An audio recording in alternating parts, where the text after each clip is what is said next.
Karena Pak Bupati selalu menggaungkan bahwa penanganan lingkungan tidak bisa sendiri. Itu harus kita bersama-sama dan juga kita harus melakukan secara bekerja sama secara pentahelik dengan masyarakat. Oleh karena itu, kita ambil masyarakat-masyarakat yang punya peran di dalam lingkungan.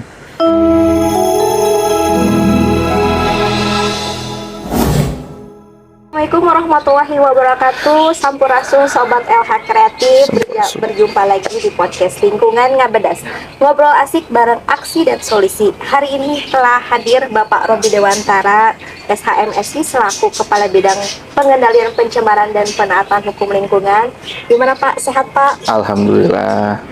Sebelum kita memulai obrolan tentang lingkungan, Sobat LH Kreatif pasti ingin mengetahui background dari Pak Robi seperti apa. Gimana Pak? Dan kenapa seperti apa? Sudah bekerja di LH berapa lama Pak? Oh, siap, terima kasih Bu Nopi ya. Sobat LH, nah perkenalkan nih, saya Robi Dewantara Soekardi. Lengkapnya Robi Dewantara Soekardi SHMSI. Jadi kebetulan saya di Kabupaten Bandung, khususnya di pemerintah Kabupaten Bandung ini sudah sekitar 15 tahun. Jadi saya masuk 2010 langsung ke Dinas Lingkungan Hidup, langsung di bidang Gakum. Dulu ada namanya bidang penegakan hukum dan kemitraan lingkungan. Nah, jadi zaman Badan Pengendalian Lingkungan Hidup. Nah, jadi kalau saya 2010 masuk sebagai CPNS di sini, masuk di bidang Gakum. Lalu tahun 2017 kalau itu lebur ya. Jadi bidang Gakum lebur dengan bidang pengendalian pencemaran dan penataan hukum. Kebetulan saya didapuk jadi kepala sub bidang penegakan hukum, Kasubit penataan hukum. Pada saat itu terus jadi pengawas ahli muda, jadi Jafung pada saat itu. Lalu 2020 dipercaya sebagai kepala bidang di pengendalian pencemaran dan penataan hukum. Jadi sudah cukup lama saya berkecimpung di LH sebetulnya sejak tahun 2010, jadi 15 tahun ya. Kebetulan tidak kemana-mana, jadi saya langsung masuk di LH. Background saya di sarjana di hukum Universitas Islam Bandung, kebetulan itu di Bandung juga, dan S2 saya di ilmu pemerintahan di Universitas Jenderal Ahmad Yani. Ini Pak, Sobat LH Kreatif pasti ingin mengetahui program-program apa saja yang ada di bidang pengendalian pencemaran dan penataan hukum lingkungan ini Pak.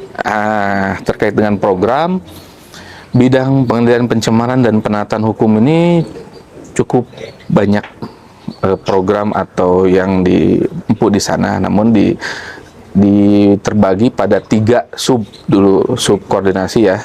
Itu ada, yang pertama adalah terkait dengan pemantauan kualitas lingkungan. Jadi kami melakukan pemantauan kualitas lingkungan itu baik itu air permukaan maupun udara. Nah, kemarin ditambah lagi sekarang ada air tanah dan air hujan. Jadi itu nanti outputnya adalah indeks kualitas air sama indeks kualitas udara atau IKIQ lah kita bicara. Itu untuk menilai indeks kualitas lingkungan hidup yang termasuk dalam program Bupati Bandung. Nah, sebagai penilai itu kita juga menilai terkait dengan air tanah tadi. Karena tentu terang sekarang sudah mulai air tanah juga termasuk salah satu yang harus kita pantau, karena banyak sekali penyiraman ke lahan ya dilakukan di beberapa kegiatan. Terus yang kedua adalah masih di pemantauan kualitas lingkungan juga termasuk di dalamnya adalah bagaimana melakukan program-program penanganan terhadap non-point source. Jadi contohnya dari peternakan nih.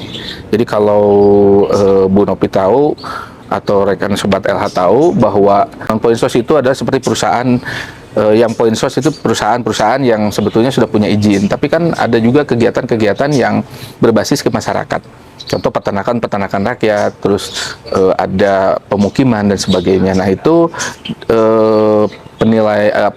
kajian dan penanganan terkait dengan percontohannya itu ada di pemantauan kualitas lingkungan.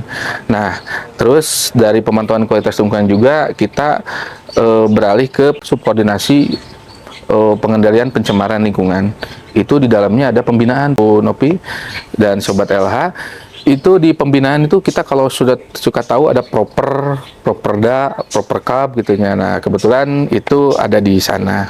Terus ada penilaian terkait dengan perencanaan untuk pembuangan air limbah dan penanganan limbah B3 serta emisi udara. Itu penilaiannya ada di kita, atau kita sebut biasanya di Pertek ya. Pertek emisi, Pertek air limbah, Pertek Pertek pengumpulan limbah B3, Rintek limbah B3. Nah, ini ada di kita penilaiannya. Terus selanjutnya adalah terkait dengan sosialisasi pengendalian pencemaran juga ada di kita. Bagaimana khususnya termasuk UMKM. Jadi bagaimana UMKM juga menjadi salah satu program penting yang digaungkan oleh Bapak Bupati untuk bisa melakukan penanganan terhadap limbahnya. Tapi tentu saja ada pembinaan di sana. Nah, itu pembinaannya ada di pengendalian pencemaran. Nah, setelah itu ada namanya subkoordinasi yang ketiga. Itu ada subkoordinasi penegakan hukum, penaatan hukum. Jadi penataan hukum ini yang terdiri dari penanganan pengaduan, terus penegakan hukum, terus pengawasan berbasis masyarakat. Nah, terus atau kita sebut Badega Lingkungan di sana. Terus ada juga terkait dengan masyarakat hukum adat. Jadi masyarakat hukum adat, perlindungan terhadap bagaimana hukum adat itu dilindungi ada di sana. Jadi cukup banyak dan tentu saja kami juga dibantu oleh Japung, jabatan fungsional ada 2, Japungnya ada pengawas dan pengendali dampak lingkungan pedal. Jadi pengawas LH dari kami, pedal dari kami, terus dibantu juga dengan JFT dan juga dari staf lainnya gitu ya. Termasuk juga di dalamnya ada analis perundang-undangan, analis perlindungan lingkungan dan analis-analis lainnya. Menarik nih Pak. Sekian banyaknya program yang ada di bidang Bapak. Tadi saya sekilas dengar tentang Badega Lingkungan, Pak. Oh iya. Mungkin Sobat LH Kreatif ingin mengetahui apa itu Badega Lingkungan, monggo Pak. Kalau bicara Badega Lingkungan nih, Bu Nopi ya, maka saya harus jelasin dulu nih dari mana nih asal muasal dari Badega Lingkungan. Jadi pertama adalah pengawasan. Jadi kami tadi saya bilang di kami ada pengawas. Pengawasnya cukup terbatas. Sehingga dengan keterbatasan ini kan pemerintah harus hadir. Tidak boleh ada ada loss di sana. Loss system, baik itu sistem pengawasan maupun ini. Nah, oleh karena itu bagaimana pengawasan ini kita bisa melakukan secara optimal. Oleh karena itu di dalam Undang-Undang Nomor 32 Tahun 2009 Pasal 76 itu ada bahwa ada pengawasan sosial namanya Bu Nopi. Jadi pengawasan sosial itu terdiri dari pengawasan aktif masyarakat dan pengawasan pasif. Pengawasan aktif masyarakat pertama pengaduan. Nah, yang terus ada lagi mengenai pengawasan pasif aktif masyarakat, bagaimana peran aktif masyarakat dalam penanganan. Nah, kami akan comot itu. Karena Pak Bupati selalu menggaungkan bahwa penanganan lingkungan tidak bisa sendiri. Itu harus kita bersama-sama dan juga kita harus melakukan secara bekerjasama secara pentahelik dengan masyarakat. Oleh karena itu, kita ambil masyarakat-masyarakat yang punya peran di dalam lingkungan. Contoh masyarakat yang mereka punya basic, punya pengelolaan, organisasi masyarakat yang punya basis keorganisasian daripada lingkungan, kita ambil supaya mereka ikut serta dalam melakukan pengawasan. Nah, boleh itu dinamakan Badega Lingkungan. Badega itu adalah terminologi dari Sunda, itu penjaga. Jadi kalau di provinsi biasanya patroli air ya. Kalau di kami itu di LH itu Badega. Badega itu adalah penjaga. Jadi penjaga lingkungan, penjaga wilayah sekitar, penjaga rumahnya, penjaga halamannya, penjaga lingkungannya, penjaga desanya, penjaga kecamatannya. Jadi penjaga kabupatennya. Jadi menjaga lingkungan di wilayahnya. dengan jargon jaga kampung jaga lembur. Nah, oleh karena itu dengan posisi seperti itu maka kita angkat mereka, kita didik mereka untuk bersama-sama dalam pengawasan. Jadi mereka beranggotakan, kalau di kami baru yang dikelola oleh bidang kami itu ada 15 orang. Itu terbagi dalam 5 segmen industri, 5 segmen kecamatan, segmen Ketapang, Majalaya, Dayakolot, Banjaran, sama Rancaikek. Nah, itu mereka itu adalah orang yang berada di wilayah itu sendiri. Jadi nanti misalnya Badega Rancaikek, berarti Badega Rancaikek itu kalau tidak orang Cicalengka, Rancaikek, Cileunyi, Cimenyan, berarti kan daerahnya situ. Nah, jadi di wilayah itu sendiri, supaya mereka menjaga wilayah itu sendiri. Nah, itu terbagi dalam tugas mereka adalah membantu kami dalam pengawasan. Contoh misalnya pengawasan industri. Nah, mereka dibekali oleh alat-alat pengujian sederhana. Lalu mereka juga wajib melaporkan ke kami bagaimana hasilnya. Seperti misalnya kalau ada problem di lapangan, mereka langsung lapor dan mereka langsung melaporkan penanganan pertamanya. Contoh misalnya pengawasan terkait dengan pembuangan air limbah. Nah, terus pengawasan yang kedua adalah pengawasan terkait dengan penanganan pengaduan. Jadi kalau pengaduan itu kan karena kami keterbatasan dan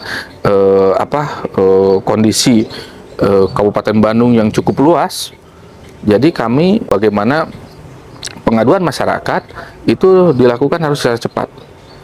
Jadi 24 jam kita sudah harus hadir di sana. Nah, dengan Badega jangankan 24 jam, 1 jam aja udah ada. Jadi karena mereka diam di sana, bahkan mungkin kenal dengan pengadunya.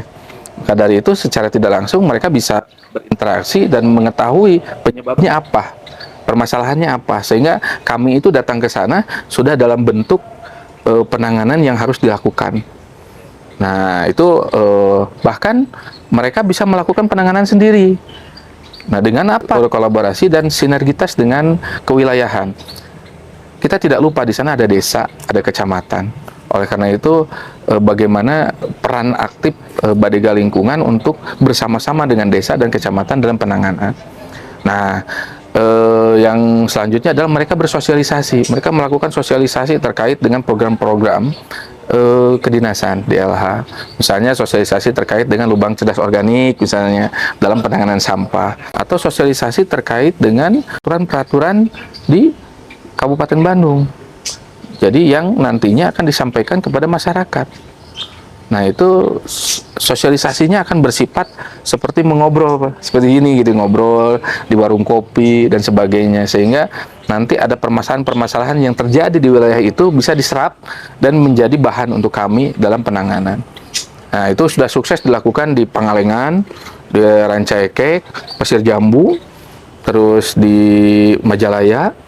Nah, contoh misalnya di Pasir Jambu, nah kita ngobrol terkait dengan limbah kohe, limbah kotoran hewan, sehingga terjadilah di situ program yang dinamakan program ngopi kancing, ngolah kotoran hewan menjadi kasing dan cacing.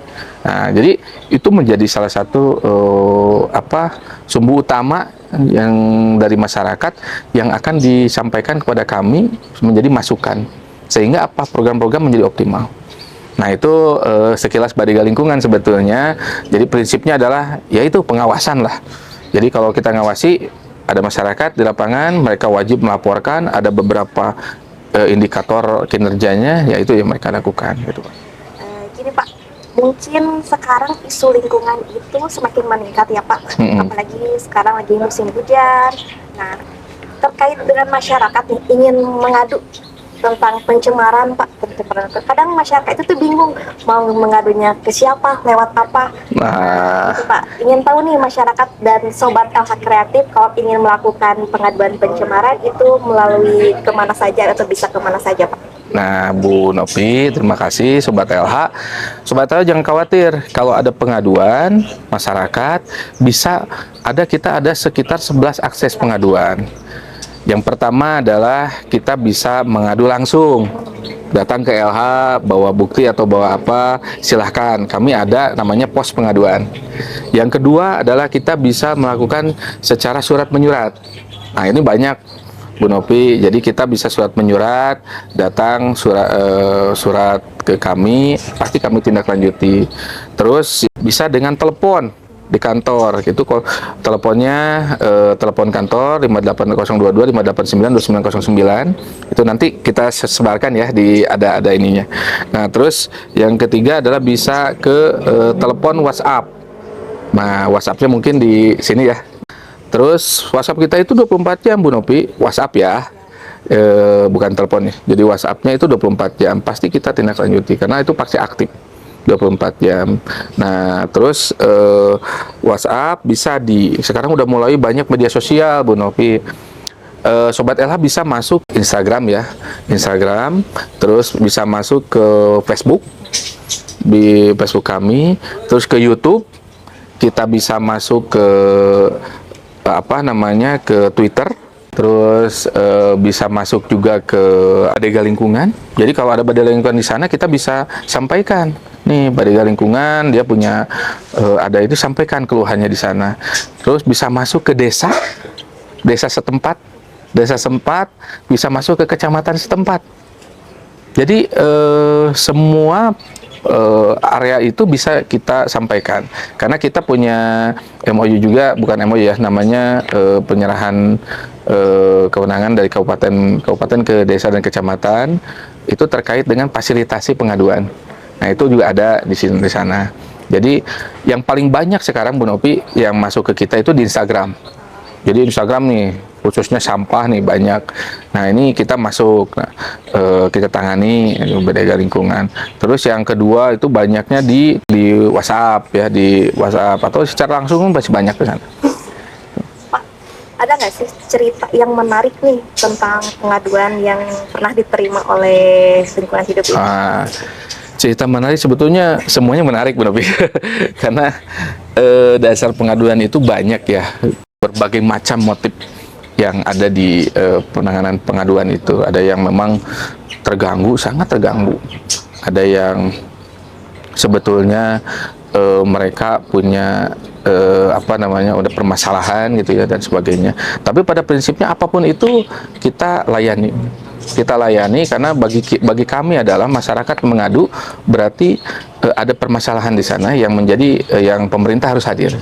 Sehingga kami mencoba selalu dekat dengan masyarakat agar bagaimana masyarakat itu bisa mengadu gitu. Nah, yang menarik itu kami pernah penanganan pengaduan itu dilakukan pada saat jam 3 subuh. Itu sering.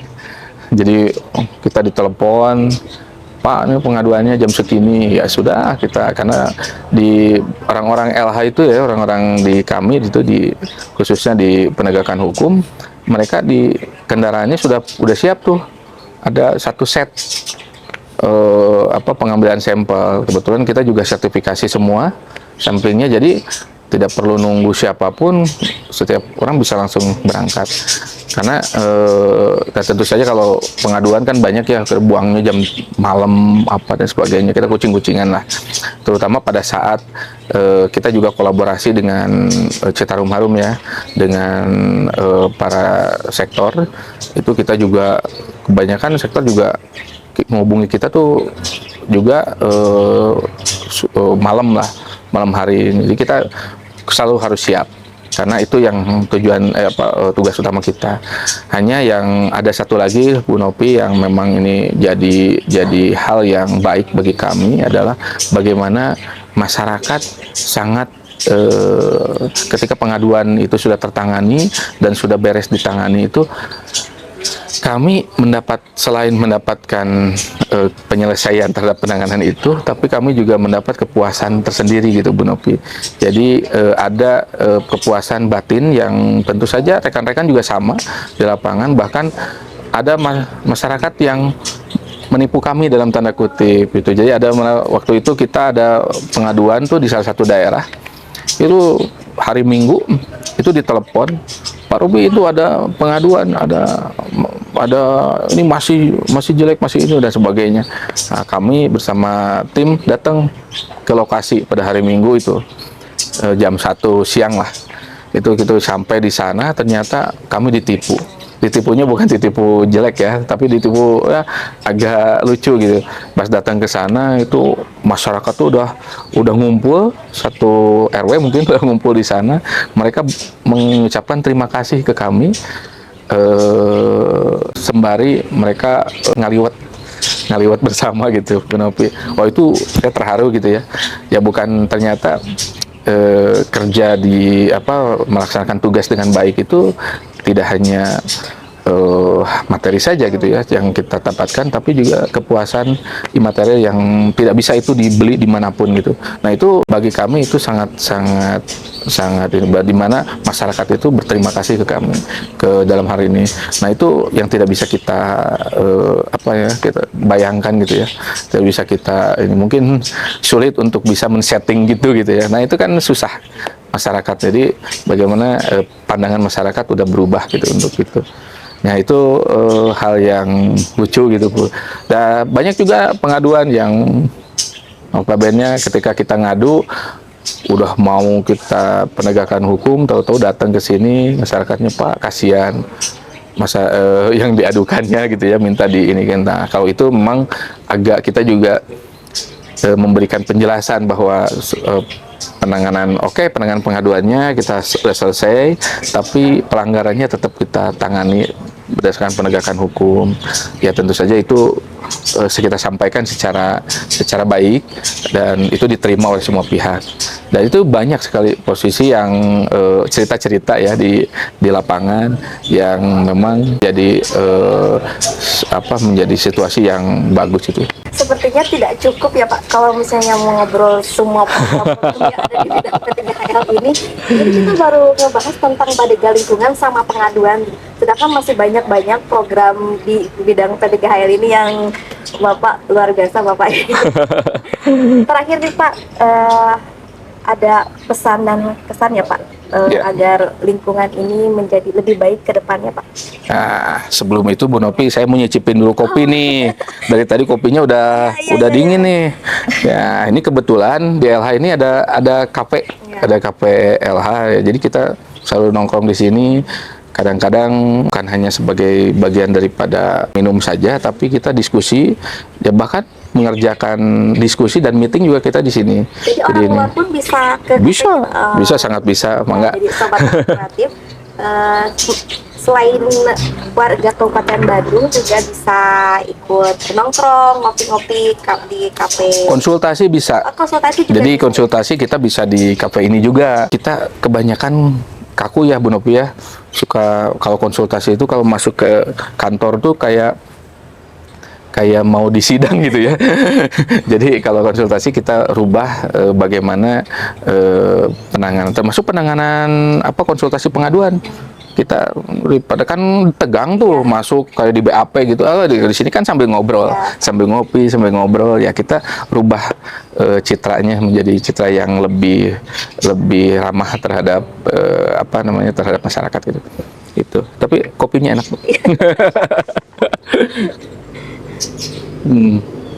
Nah, berkaitan dengan saran dan apa yang harus disampaikannya. Tadi Bu Nopi menyampaikan bahwa ini luar biasa di bidang. Saya kira yang luar biasa adalah semua pihak yang mendukung gitu ya. Tentu saja ada 19 anggota di sana.